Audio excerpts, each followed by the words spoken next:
अस्सलामु अलैकुम वरहमतुल्लाहि वबरकातुह। बिस्मिल्लाह वल्हम्दुलिल्लाह वस्सलातु वस्सलामु अला रसूलिल्लाह, अम्मा बाद। सवाल कि अगर हमारे माबैन इख्तिलाफ हो जाए तो हम क्या करें।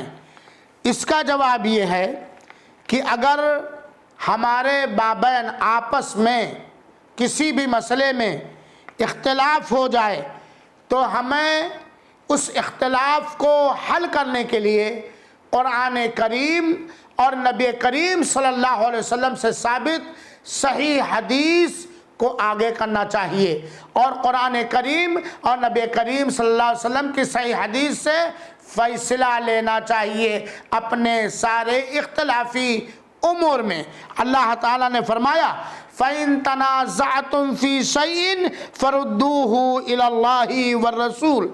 ये सूरह निसा की आयत है। अल्लाह ताला ने फरमाया फ़इन तनाज़अतुम फ़ी शैइन, अगर तुम किसी चीज़ में बाहम इख्तिलाफ कर बैठो, फ़रुद्दूहु इलल्लाहि वर्रसूल, तो उसे लौटा दो अल्लाह ताला की जानिब और अल्लाह के रसूल अकरम सल्लल्लाहु अलैहि वालिहि वसल्लम की जानिब।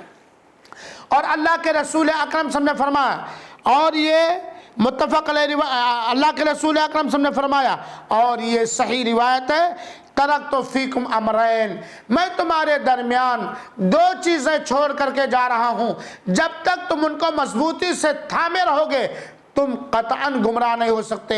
एक अल्लाह की किताब कुरान मजीद और दूसरी अपनी सुन्नत यानी नबी करीम सल्लल्लाहु अलैहि वसल्लम की सही हदीस। तो अगर आपस में इख्तिलाफ हो जाए तो हमें उसका हल कुरान करीम और नबी करीम सल्लल्लाहु अलैहि वसल्लम से साबित सही अहादीस की रोशनी में तलाशना चाहिए। अल्लाह ताला हमें कुरान और हदीस के हिसाब से अपने इख्तिलाफी उमूर में फ़ैसला लेने की तौफ़ीक़ अता फ़रमाए। आमीन। वस्सलामु अलैकुम वरहमतुल्लाहि वबरकातुहू।